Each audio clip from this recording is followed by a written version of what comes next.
విశాఖపట్నం అనగానే వెంటనే మన కళ్ళ ముందు కదిలేవి అందమైన సముద్ర తీరం, పర్వత శ్రేణులు, చారిత్రక స్మారక చిహ్నాలు, ఎత్తైన కొండలు, గుట్టలు.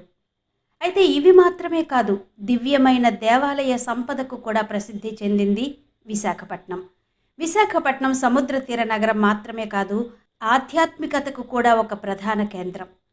తూర్పు కనుమల అడుగున సముద్రపు అలల మధ్య ఈ నగరం ఎన్నో పురాతన దేవాలయాలకు, ప్రసిద్ధ దేవాలయాలకు నిలయంగా నిలుస్తోంది.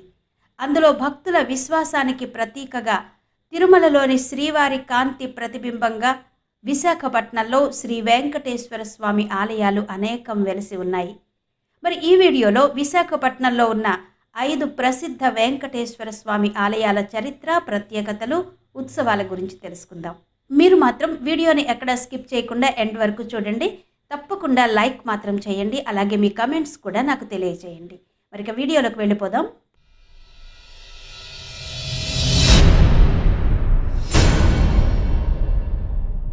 పదండి. నెంబర్ 1, ఋషికొండ వెంకటేశ్వర ఆలయం. విశాఖ బీచ్ అందాలు చూడ్డానికి వచ్చే పర్యాటకులు తప్పనిసరిగా వెళ్లే ప్రదేశం ఋషికొండ. ఇక్కడ సముద్ర తీరానికి సమీపంలోనే శ్రీ వెంకటేశ్వర స్వామి ఆలయం భక్తులకు ఆధ్యాత్మిక ఆనందాన్ని అందిస్తోంది. సనాతన హైందవ ధర్మ ప్రచారంలో భాగంగా దేశంలో కాశ్మీర్ నుంచి కన్యాకుమారి వరకు శ్రీవారి ఆలయాలను తిరుమల తిరుపతి దేవస్థానం నిర్మిస్తోంది. ఈ క్రమంలోనే విశాఖ ఋషికొండ బీచ్ దగ్గర కొండపై శ్రీవారి ఆలయం కొలువు తీరింది. 2018లో తిరుమల తిరుపతి దేవస్థానం ద్వారా ఈ ఆలయ నిర్మాణ పనులు మొదలయ్యాయి. సుమారు 10 ఎకరాల భూమిలో 26 కోట్ల అంచనా వ్యయంతో ఆలయ నిర్మాణం ప్రారంభమైంది. ఇప్పుడు ఒక చక్కటి ఆధ్యాత్మిక అనుభూతికి నిలయంగా భాసిల్లుతోంది ఋషికొండ శ్రీ వెంకటేశ్వర స్వామి ఆలయం. ఈ ఆలయం ప్రతిరోజు ఉదయం 6 గంటల నుండి రాత్రి 8 గంటల వరకు తెరిచి ఉంటుంది. ఈ ఆలయం తూర్పు కనుమల పర్వతాలపై సముద్రాన్ని వీక్షిస్తూ ఉంటుంది. ప్రకృతి సౌందర్యం మధ్య శ్రీవారి దర్శనం భక్తులకు ఒక ప్రత్యేకమైన అనుభూతిని కలిగిస్తుంది. ఋషికొండ వెంకటేశ్వరుని ఆలయ కొండ మీద నుంచి చూస్తే విశాఖ సాగర తీర అందాలు, ప్రకృతి సౌందర్యం, విశాఖ నగరం అతి సుందరంగా కనిపిస్తుంది. అలా చూడడం అద్భుతమైన అనుభూతినిస్తుంది. ఇక సూర్యోదయ సమయంలో సముద్రం వెనుక నుంచి కనిపించే స్వామివారి గోపుర దృశ్యం అత్యద్భుతంగా ఉంటుంది. తిరుమలలో మాదిరిగానే ఇక్కడ కూడా స్వామివారి బ్రహ్మోత్సవాలు, శ్రీనివాస కళ్యాణం, వార్షిక పవిత్రోత్సవాలు ఘనంగా జరుగుతాయి.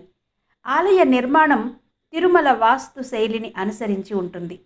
గోపురం అందమైన శిల్పాలతో, గర్భగుడిలో మూలమూర్తి శ్రీవారిని ప్రతిష్ఠించారు. ఈ ఆలయం ప్రతిరోజు ఉదయం 6 గంటల నుండి రాత్రి 8 గంటల వరకు తెరిచి ఉంటుంది. వైజాగ్ బస్ కాంప్లెక్స్ నుంచి, అలాగే రైల్వే స్టేషన్ నుంచి కూడా 900, 900R, 900K సిటీ బస్సుల్లో, అలాగే ఆటోలు, క్యాబ్లలో కూడా ఇక్కడికి చేరుకోవచ్చు. వైజాగ్ ఆర్టీసీ కాంప్లెక్స్ నుండి సుమారు 12 కిలోమీటర్ల దూరంలో ఉంటుంది ఋషికొండ వెంకటేశ్వర స్వామి ఆలయం. ఇక నెంబర్ 2, పోర్టు వెంకటేశ్వర స్వామి ఆలయం. తూర్పు తీరం గోవా నగరంగా పిలుచుకునే విశాఖపట్నంలో ఆ ప్రాంతం మత సామరస్యానికి చిహ్నంగా చెప్తారు. అక్కడ కొలువు తీరిన 3 కొండలు 3 మతాలకు చెందిన చిహ్నాలు కొలువున్న అన్నీ కలిసి భిన్నత్వంలో ఏకత్వానికి, మత సామరస్యానికి ప్రతీకగా టీవీగా నిలుస్తాయి. అవే శ్రీ వెంకటేశ్వర కొండ, రాస్ కొండ, దర్గా కొండ. ఈ 3 కొండల మీద 3 విభిన్న మతాలకు చెందిన విగ్రహాలున్నాయి. వెంకటేశ్వర కొండ మీద వెంకటేశ్వర దేవాలయం, రాస్ హిల్ మీద వర్జిన్ మేరీ చర్చి, దర్గా కొండ మీద ఇస్లామిక్ సెయింట్ బాబా ఇషాక్ మదీనా యొక్క సమాధి ఉన్నాయి. 3 కొండల్లో దక్షిణాన ఉన్న కొండ వెంకటేశ్వర కొండగా పిలుస్తారు.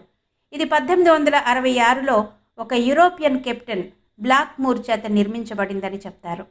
సుమారు 2 శతాబ్దాల పురాతనమైన ఆలయమని ఒక నమ్మకం. 17వ శతాబ్దం చివర్లో ఒక తీవ్రమైన తుఫాన్లో బ్లాక్మూర్ కెప్టెన్గా వస్తున్న ఒక నౌక సరిగ్గా హార్బర్కు చేరే సమయానికి తీవ్రమైన తుఫాన్లో చిక్కుకుని సముద్రంలో మునిగిపోయే పరిస్థితి ఏర్పడిందట. అయితే అక్కడ ఉన్న ఒక పెద్ద శిల నౌకను సముద్రంలో మునిగిపోకుండా అడ్డుగా నిలిచిందని, దాంతో ఆ నౌకలోని వారు పెను ప్రమాదం నుండి బయటపడ్డారు. తుఫాన్ తీవ్రత తగ్గిన తర్వాత అక్కడ పరిశీలిస్తే నౌక మునిగిపోకుండా కాపాడిన శిల వెంకటేశ్వర స్వామి విగ్రహంగా తెలిసిందట. దాంతో స్వామికి కొండ మీద గుడి కట్టి ప్రతిష్ఠించినట్టు ఒక కథనం. ఈ కొండ మీద నుండి హార్బర్ వీక్షణ అద్భుతమైన అనుభవం.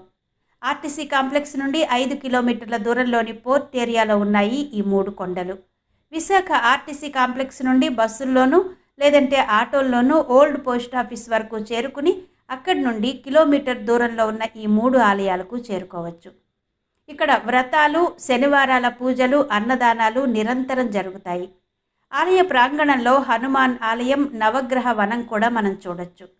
ఉదయాన మరియు సాయంత్రం సమయాల్లో భజనలు, హారతులు ఇక్కడికి వచ్చే భక్తులను విశేషంగా ఆకర్షిస్తాయి. ప్రతిరోజు ఉదయం 5 గంటల నుండి రాత్రి 7 గంటల వరకు ఆలయం తెరిచి ఉంటుంది. స్వామి దర్శనం చేసుకోవచ్చు. నెంబర్ 3, మాధవధార వైభవ వెంకటేశ్వర స్వామి ఆలయం. విశాఖపట్నంలో మాధవధార ప్రాంతంలో ఉన్న ఈ వైభవ వెంకటేశ్వర స్వామి ఆలయం భక్తుల విశ్వాసానికి, ఆధ్యాత్మికతకు ప్రతీకగా నిలిచిన ప్రసిద్ధ ఆలయం. ఈ ఆలయం స్థానిక భక్తుల కృషితో అభివృద్ధి చెందింది. కంచరపాలెం ప్రాంతంలో ప్రారంభంగా చిన్న స్థాయిలో ఉన్న ఈ ఆలయం భక్తుల సేవాభావం, విరాళాలతో అభివృద్ధి చెందింది. వైభవ వెంకటేశ్వర స్వామి ఇక్కడ మూల విరాట్టుగా ప్రతిష్ఠించారు. గరుడు ఆలయ ప్రాంగణంలో ప్రత్యేక స్థానంలో ఉంటాడు. తిరుమల శ్రీవారి వైభవాన్ని ప్రతిబింబించే విధంగా ఈ ఆలయం నిర్మాణం చేయబడింది. అందుకే ఈ వెంకన్న వైభవ వెంకన్నగా ప్రసిద్ధి చెందాడు.